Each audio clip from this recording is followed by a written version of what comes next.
If anyone tells you they don't like GSC because it's all stall, then you know they don't know what they're talking about. Because one of the biggest threats in the metagame is Jynx, and Jynx is as all-out pure offense as you get. Now GSC shifting more towards offense happened before Jynx, and in fact Jynx was a response to this style of offense coming to completely dominate GSC. And so it managed to out-offense those offense teams. But that's the overarching idea of this video. But before we get to that, and how Jynx has gotten to the point where some people want to ban it, yeah, it's a pretty controversial poke. But first we have to go back, way, way back. So the bottommost team you see on your screen, or if you're just listening, back in the old days, then yes. And by old days, I'm talking like the 2000s.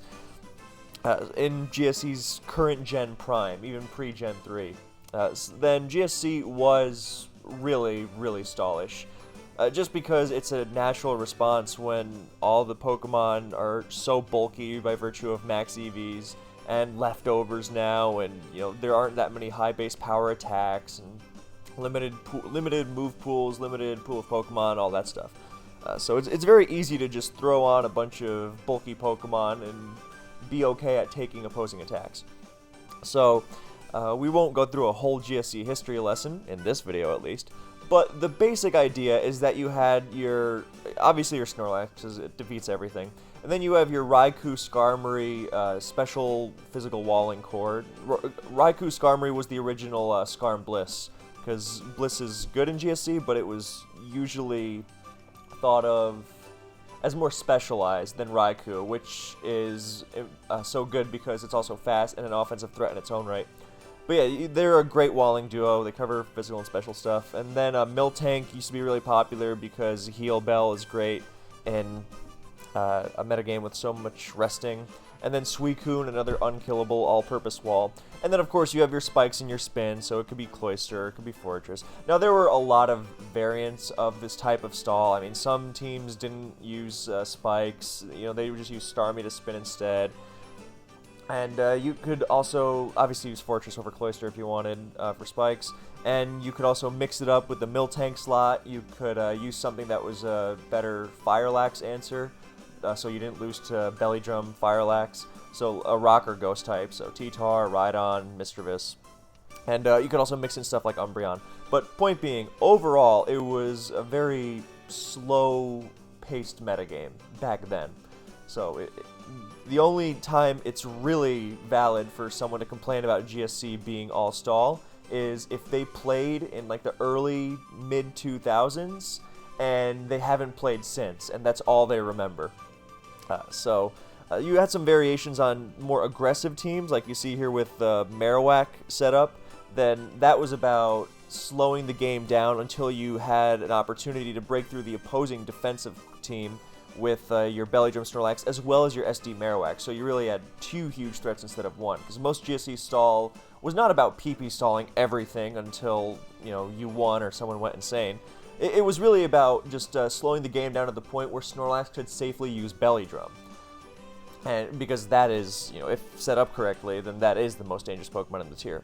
And then the other approach that kind of emerged from that was, taking a second big threat instead of just Drumlax. And SD Marowak, I mean, some players messed around with things like Drum Quagsire, so you had two drummers. But it was, Marowak was more popular. So again, Miltank was there because that way Marowak can rest and heal Bell and then come back for more. There was this concept called turbo drumming where, Lax would drum, KO something, rest, and then Miltank would heal Bell, wake it right back up. But generally, the metagame's pace was very slow, and it was slow. I mean, yes, PP stalling did happen, but it was generally slow not for the purpose of being slow, but for the purpose of making sure that your offensive setup went off unhitched. There are a lot of great teams from this era, like G80 had a team with Nidoking. That was similar. Nidoking and the Marowak team with Nidoking over Marowak and Zapdos over Raikou. So you saw a lot of stuff like that. But generally, slow pace. And then Borat made this team Now, if you want the full details of what GSC history used to be like, because I've mostly paraphrased. It's accurate, but it is paraphrased. So if you love just history and detail, then I will leave this thread in the description, Borat's huge guide. It's really long, so if you don't like reading, then I've given you the Spark Notes. But here's the idea. Oh, and if you just want to read about how his team came about specifically, you can scroll through this thread, or you can just Control F 2004 original, and you'll come to it. And then he goes through his team building process, because in 04, then Stahl was running rampant and was dominant and everywhere and obnoxious. I mean, even for players like myself, I love a long, methodical game. But if that's all you're playing constantly, then that can be kind of a lot. And sometimes you obviously want to break out. You want to break the mold a little and see if there's not another way of doing things. So this was the team that really invented and popularized Growth Vaporeon. And why this is relevant is because this team, with all its variants, and the variant that I'm going to show you is the most definitive, and you can read through the final result and all the great stuff. That's just, even though this is GSC specific, this thread has a ton of stuff that's just applicable to Pokemon in general. The basic fundamental concepts are universal. Anyway, so now we go back to the team builder, and we see this team. Snorlax, Zapdos, Cloyster, Steelix, Eggitor, Vaporeon. Now, it's not a hard set of 6.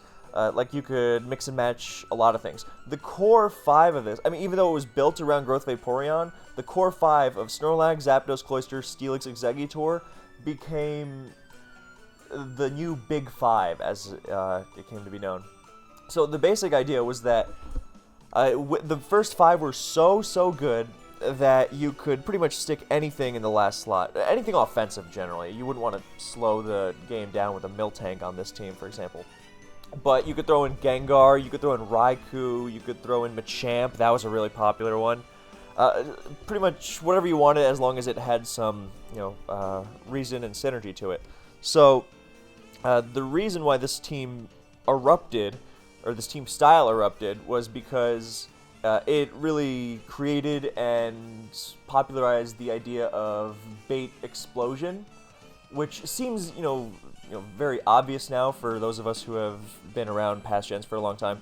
But, before then it didn't really exist as much. It wasn't really used as much because, explosion's a very risky move. But with this team, then the explosions are purposeful.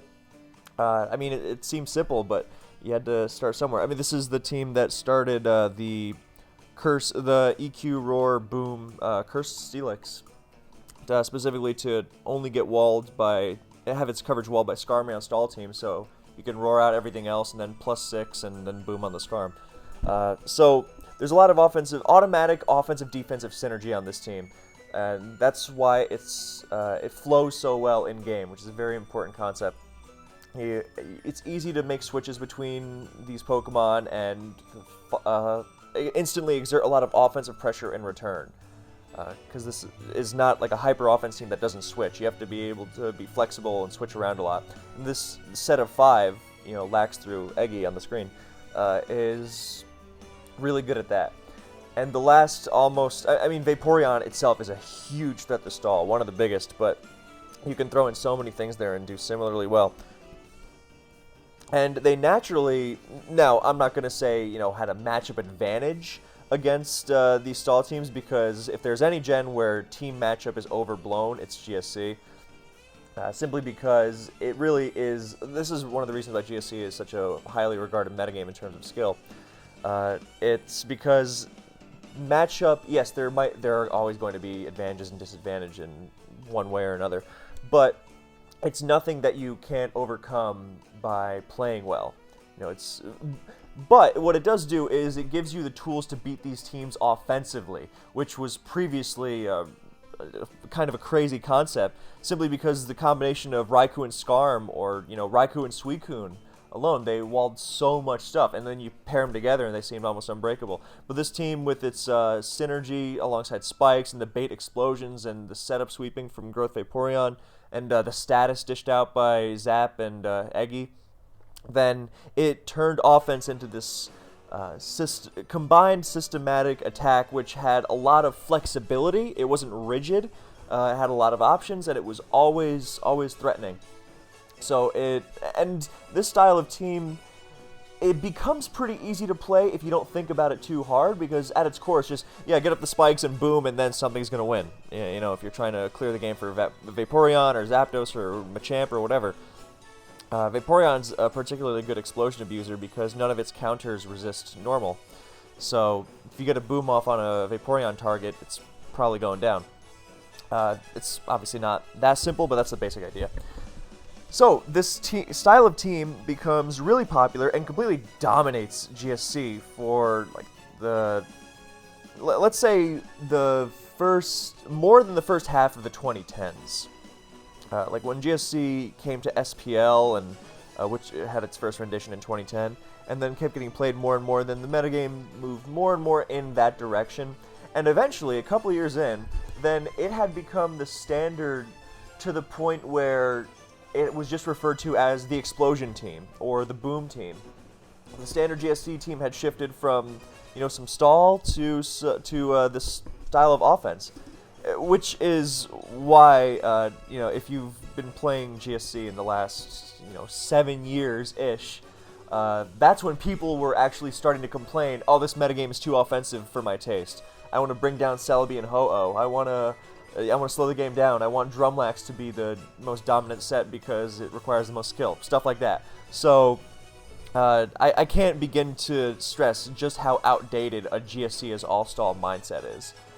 Unless you want to make the same argument that something like Gen 7 is all-stall because of, Regenerator PP wars. That's the basic idea. That in 2014-ish, people were already going, this metagame's too offensive for my taste.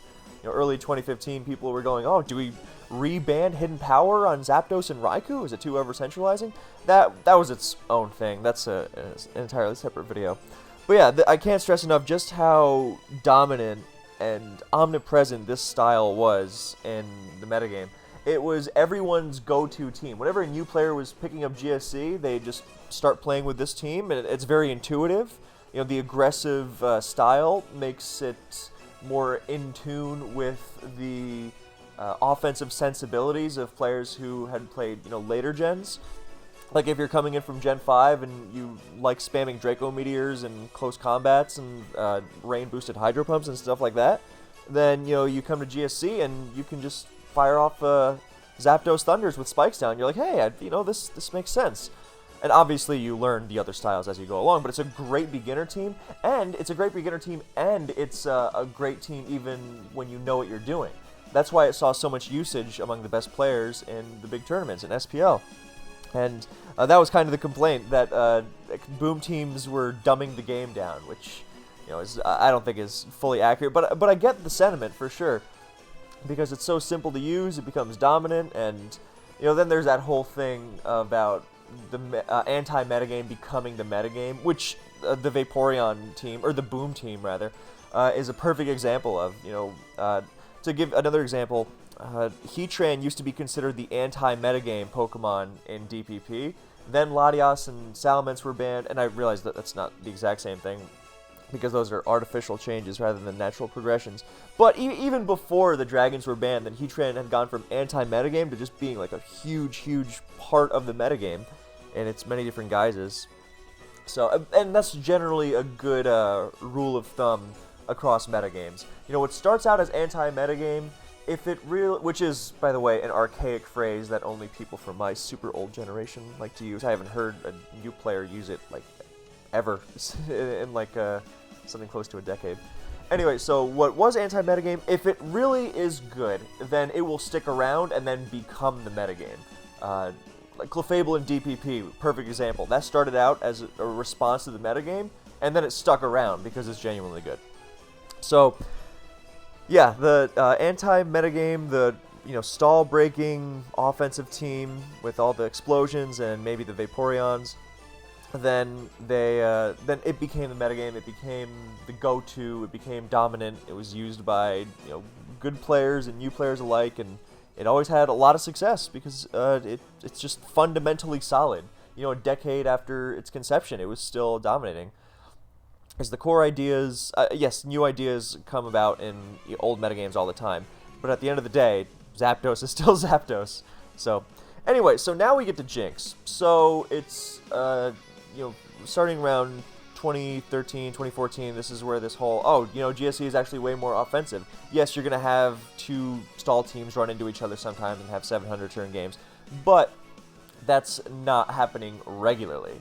It's more often offensive teams crashing into each other, different flavors. One of the most successful GSC players of the age, Mr. E, he was known for using a Machamp explosion team for every one of his games, and it was still really, really good and successful. So the small nature of the metagame helps with that, but that's, people remembered, I remember this game that went on for 1,000,000 turns, which they never seem to say about the newer gens that do the same. It's like, I remember this one GSC game, it went on for 1,000,000 turns, and they were just switching over and over. That was so boring.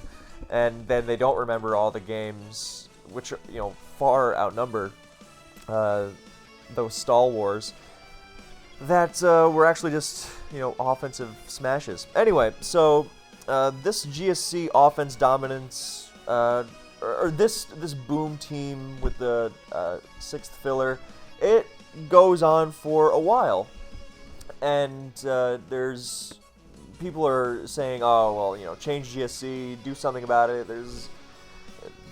It's so dumb that it can be used so easily with no drawback. And then a drawback showed up. So offense had really taken over the GSC landscape for... Actually, even I remember Borat was saying in 2011, then the GSC metagame had already become too ridiculously offensive and samey for his liking. So let's call it roughly half a decade or more that offense had really taken over the GSC landscape, or this style of offense had taken over the GSC landscape, and boom teams dominant everywhere. So what was the response? Well, in SPL 2017, then one of the Pokemon previously prophesized to be a very good answer to these boom teams started popping up in usage, and you guessed it, it was Jynx. So if you look at the Pokemon on this boom team, you see Snorlax, gets slept and can be pressured with Spikes down. Zapdos gets destroyed, Cloyster gets destroyed, Steelix gets destroyed, Exeggutor really gets destroyed. Vaporeon isn't a bad answer, but it's not a great one either. It can get messed up pretty badly by Psychic drops, because one of the most infuriating things about Jynx is that for such a frail Pokemon, it hangs around and goes for 10% a lot. And that's not to say nothing of things like Thief and Nightmare that make it even harder. So, Vaporeon not a great answer. And the most popular, in 2017, then the most popular 6 Pokemon in this slot for some time had been Machamp, which also gets absolutely crushed. And then, things like Gengar don't do much better. Raikou is a special wall that doesn't particularly like a powerful Stab Ice Beam. So, the first time Jynx was used in 2017 on the big stage was in Mr. E versus Veteran in Love. The date is February 17th, 2017. And it doesn't... Mr. E leads with the Jynx, which was not previously thought to be its function. It was more thought of as a mid-game, or mid to late-game Pokemon that could really shut those boom teams down. But it had been theorized for a while, but no one had really tried it before. But there were rumblings even before Mr. E brought it in that tournament, and I remember people were saying, there's so much that can mess up these boom teams. People just have to start using it. It's a good rule to remember for Pokemon in general. Whenever you think, this metagame will always have this style dominant, and there's nothing you can do about it, and just remember the options for dealing with it are definitely there. Because, perfect example, GSC gets, it was still being played for over half a decade, and everyone was going, these boom teams are here to stay, and nothing will ever displace them, and, this big 5 structure will continue forever. It's like, not quite. Obviously, it's not going to undergo a fundamental paradigm shift. That would undermine the entire stability that's such a big appeal of the old generations. But there are always ways to deal with them. Anyway, so yeah, Jynx leads off. That was another addition that to the metagame, to the lead metagame rather.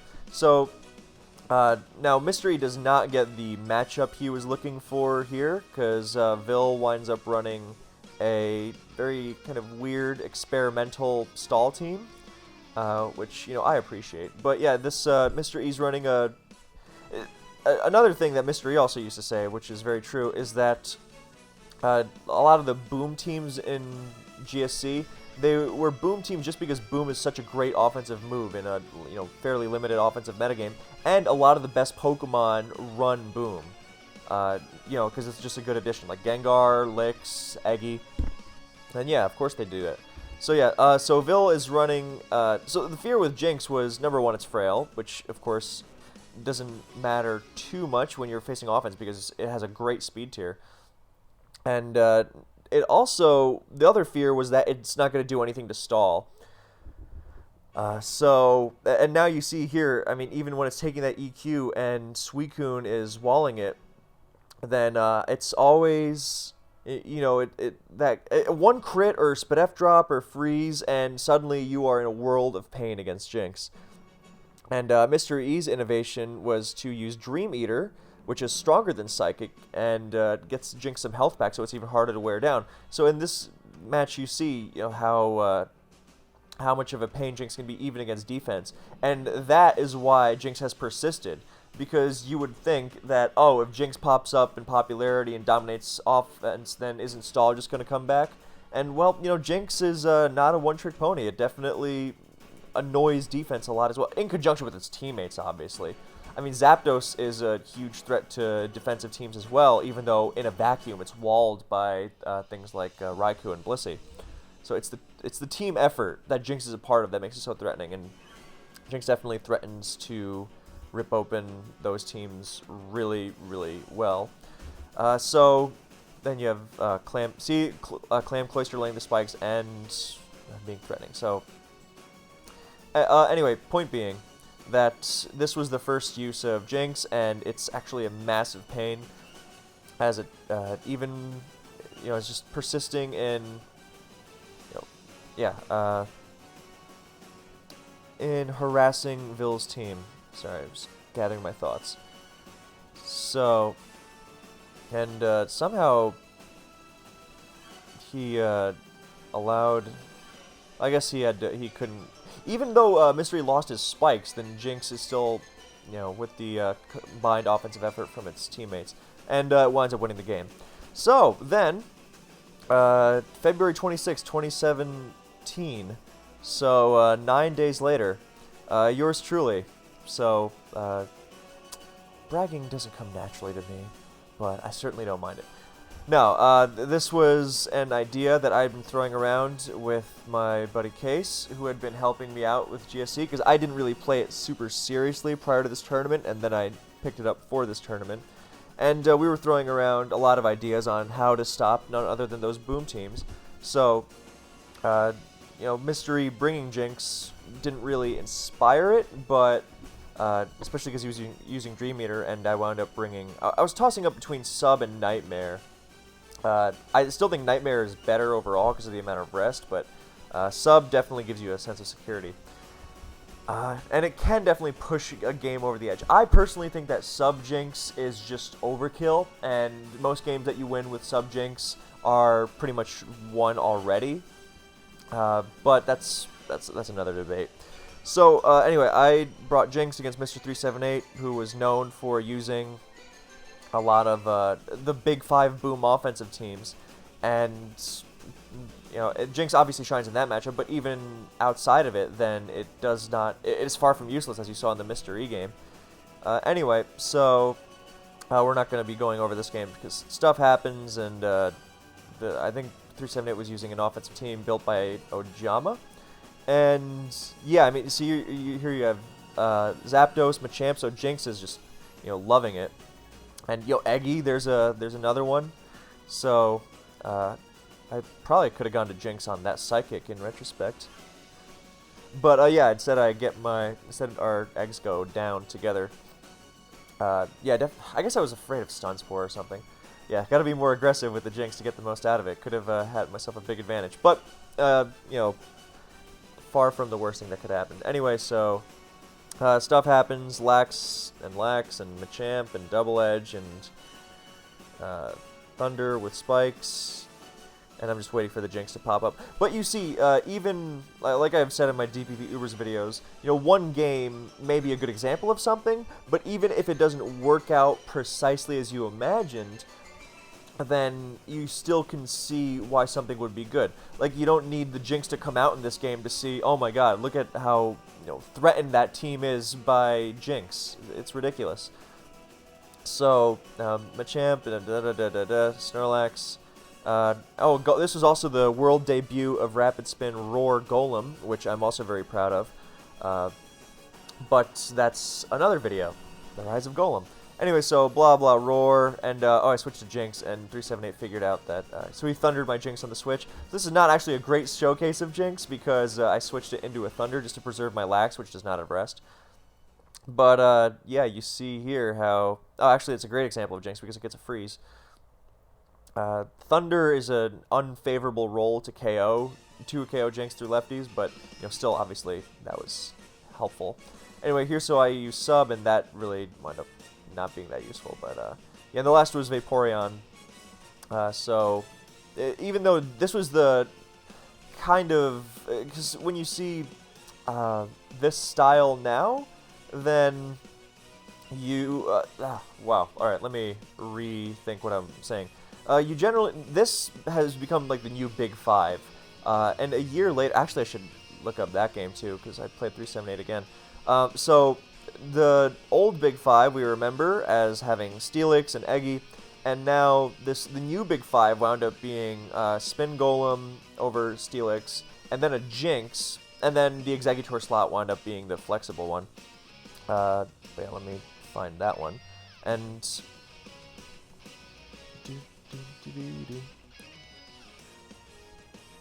yeah, somehow I didn't think to look this one up prior.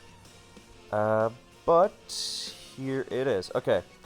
So yeah, I played 378 again, and I love 378. He's a great player, so I'm not just trying to beat up on him. But this was this Jynx was used a lot, or not a lot, but it was started to see some usage after that SPL, and in the SPL the year after. So this is June 12th, 2018. So, you know, a year and some months. So Jynx had started really taking off. But just because Fear made a great team with it, for example, and he started. Fear made a great team with Thief Jynx, and he was using Sub and Thief, and Case made a Thief spam team, which is still popular and really good now. And we'll get to that stuff later, but then we see this game, and a bunch of stuff happens, and you can see my Swan's nicknames on full display here. So yeah, here's Jynx against offense, and it KOs Zapdos, and you know Gengar has to Hypnosis it, or Fire Punch theoretically.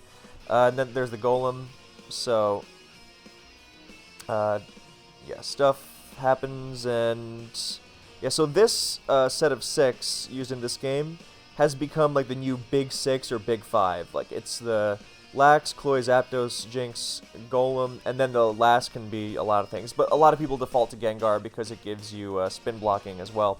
And that's really important because one of the few Pokemon that can resist Jynx's stab combination is Fortress. So when you have Gengar to shut down Fori really hard, then that helps. And of course, Golem's Rapid Spin helps out Jynx's survivability a lot. In terms of, you know, shrugging off, you know, little hits that Spikes might otherwise push over the edge. As you saw in the Mystery vs. Vil game, actually, where, you know, Dream Eater was helping it hang on, but otherwise Spikes were going to be more of a pain than it would have liked. And the shift to Golem over Steelix is, again, topic for the Golem video. But this style of, if you've played GSC at all in the last couple of years, then you have seen this style a lot. Or you've seen, as you see, now we're back in the Team Builder, and Jynx, Gengar, Snorlax, Zapdos, Cloyster, and then if it's not Golem in the last slot, it can also be Nidoking. That's the Case Triple Thief thing. I mean, you can throw in Steelix in there as well if you like. There's a lot of variation. You don't have to run Gengar either, but Jynx and Gengar is just such a great pairing.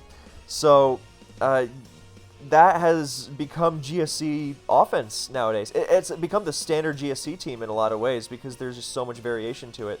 I mean, you can pair it with pretty much whatever you want. Like there was a Jynx Ride-On fad for a small time. Like Donut used that for quite a bit.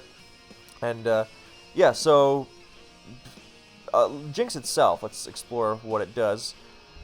So Lovely Kiss and Ice Beam are the moves that you use all the time. Then the traditional set is lefties and then Psychic and Sub, and that's what, I mean, that old style of offense now has been more or less completely knocked out of the metagame. The Eggy Steelix, because those two were the offensive defensive backbones of those teams, and they've been completely usurped by Jynx and Golem.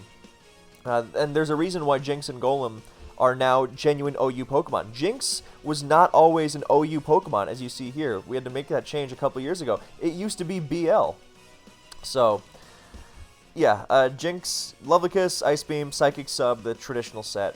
But that does, like I said before, I do feel that's overkill, and that it only makes your matchup against other offense even better, and I think it generally can use other moves to greater effect. I really like Thief, and Nightmare is really good as well, and some players have even messed around with Counter, which is tough to pull off, but rewarding like little else against the influx of double-edged Snorlax around. And then other players have messed around with stuff like even like Blizzard with Bright Powder and crazy stuff like that. I personally like Never Melt Ice with Blizzard because it hits harder than Zapdos's Thunder, and sometimes when Lax is at 30%, it's just out of KO range, then you might have that 70% chance to take it out. But the thing about Jynx that makes it so infuriating is that it doesn't go down as easily as a Pokemon of its frailty might suggest, and instead it hangs around all game, and even if you think you have Jynx beat, then it can freeze you, or get that Psychic drop, because it attacks so much. I mean, 32 PP is a lot, but in the GSC landscape, it might not seem like that much with so many things resting. But with spikes down, then 32 attacking PP is a lot, and it often only takes one. Now, you know, some players have made a career out of just looking for freeze with Jynx Ice Beam and, you know, getting it very quickly.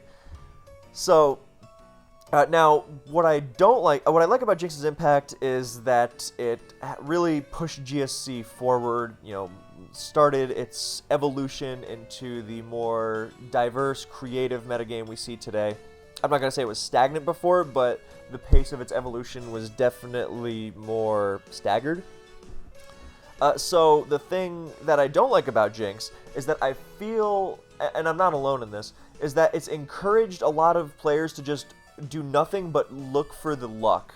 Rather than trying to use Jynx's innate offensive qualities to create opportunities to deal concrete damage, then instead players have just gone to this default. Like, it used to be the default GSC, and I realize this is not necessarily just a symptom of Jynx, but just a symptom of how players like to, many times like to take the easy way out. Because before Jynx, then what did the offensive players like to do if they were looking to just autopilot? They would just blow up immediately. Now, not to say that blowing up immediately can't be effective. In fact, I believe there's a whole segment on that in my early Gens Explosion video. But it became kind of the default. It was like, the only way I know how to play offense is just by blowing up. And you see that in every gen also. Like, in Advanced, there are some players who are like, oh, I can only do offense with Doug Trio, or I can only do offense with Sand and Spikes, and just stuff like that. So now the new... And what bugs me about the Jynx thing in particular is that it's encouraged just... I mean, you know, taking risks and exploding early... You know, you can think it's silly, but at least it's not RNG dependent. Whereas with Jynx, it's just, and I realize this is not a fault of Jynx, but and it's more me, grievance I have with the player base. But it's, and you know, if it works, then it works, even though I think it's silly. But it's just encouraging a lot of dice rolling.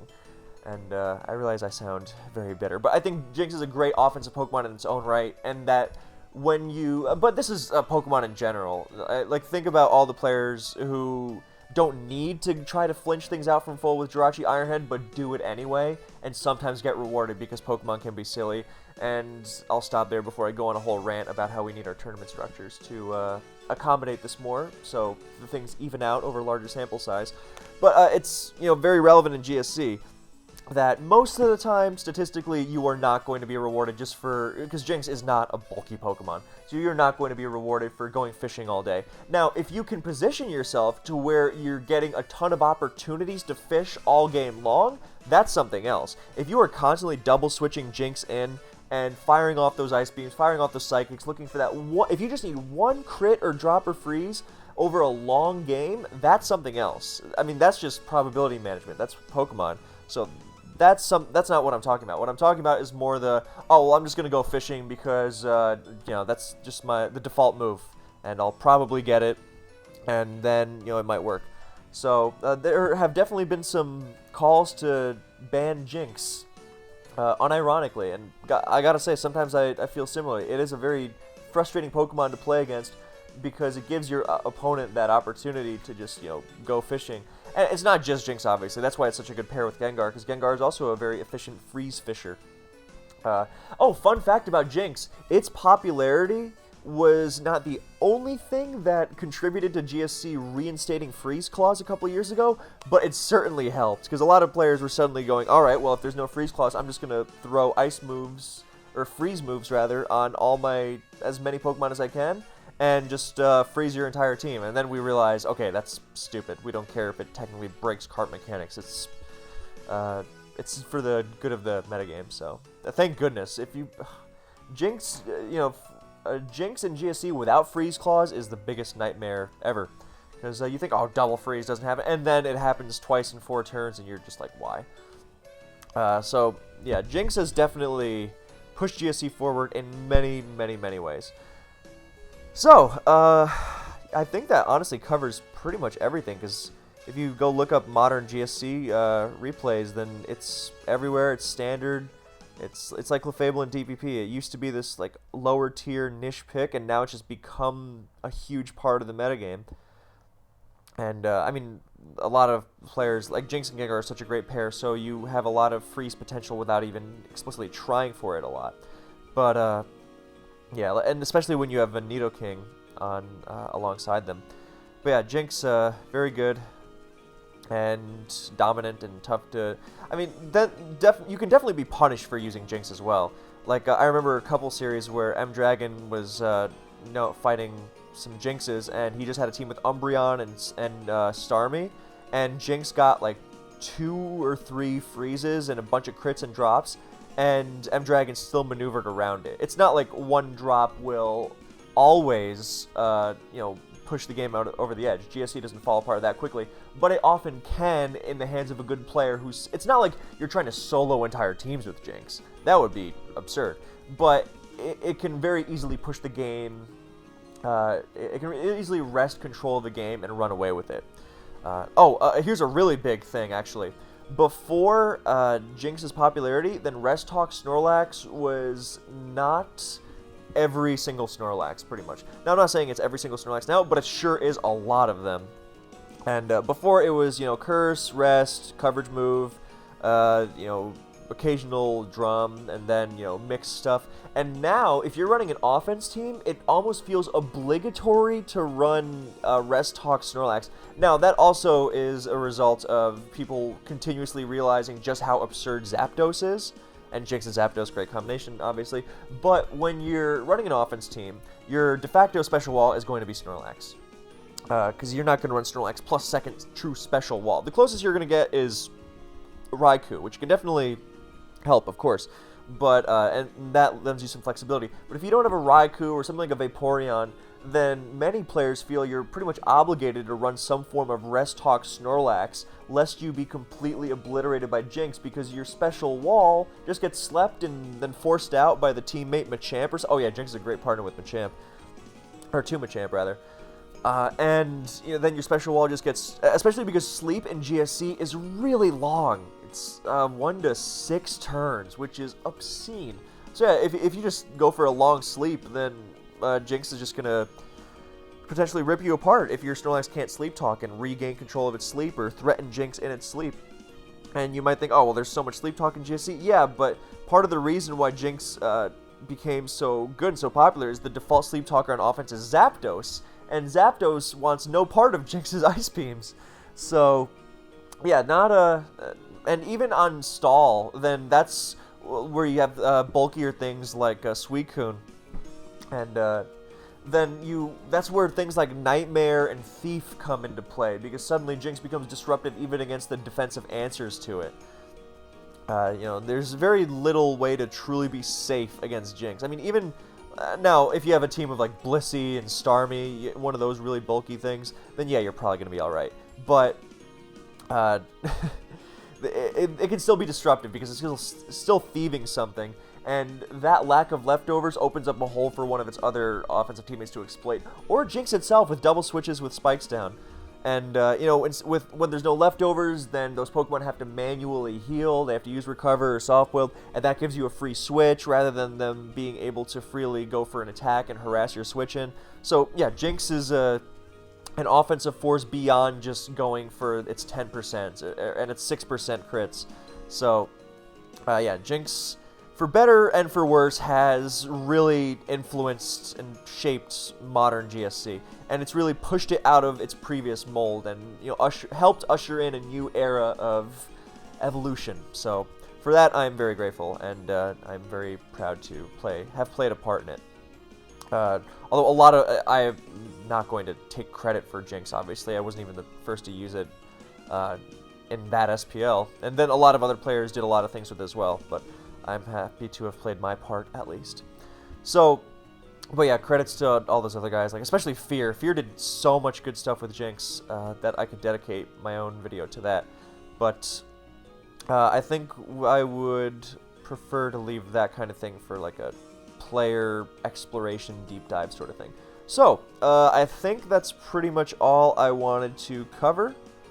And yeah, if there are any questions, if there's anything that really deserves a follow-up, then maybe example, because if this was replay, if there were more replays, it would just be, oh well, Jynx froze something and there's the game.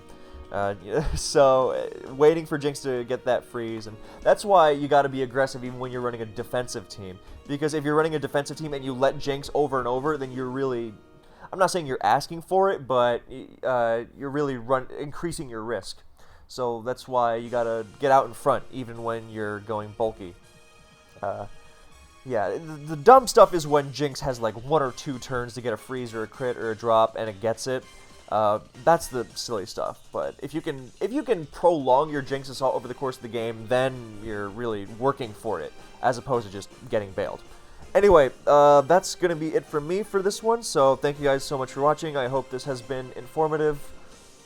And if you want to see more Jynx games, then I recommend going through the SPL and World Cup replays and classic threads as well, and all the GSC games. There are a lot of those. So, and of course that Borat thread that I showed at the beginning. Then that's pre-Jynx. That was posted in 2011. But yeah, it's very informative on just the history of GSC in general, and offers a lot of great competitive Pokemon knowledge overall. Thank you guys for watching, and I'll catch you in the next one.